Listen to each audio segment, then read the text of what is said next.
আল্লাহর হাবিব বলেছেন, বুখারী এবং মুসলিম শরীফে এই হাদিসটি বর্ণিত হয়েছে। আনাস ইবনে মালিক রাদিয়াল্লাহু আনহু থেকে এই হাদিস বর্ণিত হয়েছে।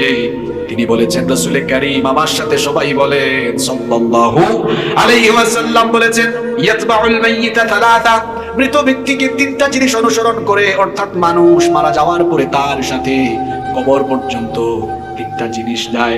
একটা হলো তার মাল, ধন সম্পদ। দুই নাম্বার হলো তার আহাল, তার পরিবার পরিজন, আত্মীয় স্বজন। তারপরে তার মাল। 3 নাম্বার হলো তার আমল।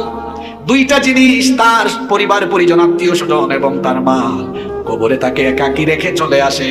শুধু কবরে তার সাথে যেটা যায় সেটা হলো আমল।